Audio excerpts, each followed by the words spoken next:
Shalom Bracha, poursuivons aujourd'hui avec la deuxième Mishnah du deuxième Pérek.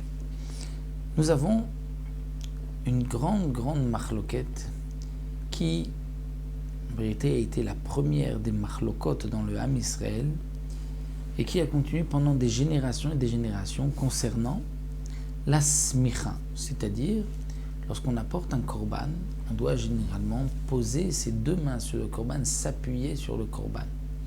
Un jour de Yom Tov, comme Shabbat, on n'a pas le droit de s'appuyer sur une bête. Lorsqu'on s'appuie de toutes ses forces, c'est-à-dire la bête nous supporte. Si on enlevait la bête, on tomberait. Donc on n'a pas le droit d'utiliser une bête, bien que mon intention n'est pas d'utiliser la bête. Je veux faire la smicha parce que la Torah m'a demandé de poser mes deux mains sur la bête avant de l'égorger.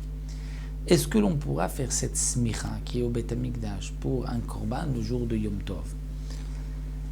Cette machloket était entre les Nessim, les présidents du tribunal de l'époque, et le Av Beddin, c'est-à-dire son second. Et pendant des générations, il y avait cette machloket.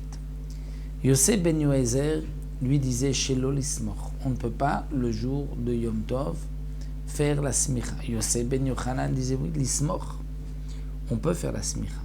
Yoshua ben Perachi omer Shelo lismor, on ne peut pas. Nitaya Arbeli omer lismor, on peut. Une génération après, Yehuda ben Tabai disait Shelo lismor, Shimon ben Shatar dit lismor, on peut. Shmaya disait lismor, Haftalion disait Shelo lismor. Hillel ou Menachem lo nechleku. Hillel et Menachem étaient contemporains, ils n'avaient pas de machloket. La machloket n'a commencé qu'avec Shammai. Hillel et Menachem étaient tous les deux d'accord qu'on peut faire la smicha. Yatsa Menachem, Menachem est sorti, c'est-à-dire, comme nous explique Batnoura, il a dû aller travailler chez le roi, et donc il n'était plus le contemporain de Hillel, il ne discutait plus avec Hillel, et c'est Shammai qui est devenu le Av Beddin. Et là, Shammai omer shelo lismor. Moi, il disait donc on ne fait pas la smicha, Hillel omer lismor, il a dit on fait la smicha. Rishonim ayu nesiim, ushnim lahem avot beddin. Donc les premiers qui sont mentionnés de chaque groupe étaient Nessim, étaient les présidents du tribunal rabbinique. Et les deuxièmes étaient Av Beddin. Donc, nous avons dans la liste ici, le premier était à chaque fois Nassi, le deuxième Av Beddin. On remarquera juste que les Nessiim, jusqu'à Hillel, disaient tous l'olismor. Et c'est les Av Beddin qui disaient l'ismor, qu'on peut faire la smicha. Hillel était lui le Nassi, mais lui pensait cette fois-ci qu'on peut faire la smicha.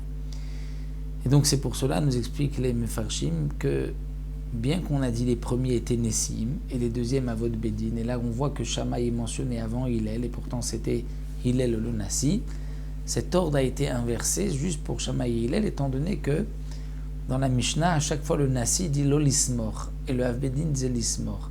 Donc comme là c'est le contraire, c'était le Nassi qui disait l'ismor, Hillel, et Shammai le l'ismor, donc on a mis Shammai en premier, puisque ça suit la lignée des Nessim qui disait chez l'ismor, mais c'est vrai que c'était Hillel le Nassi.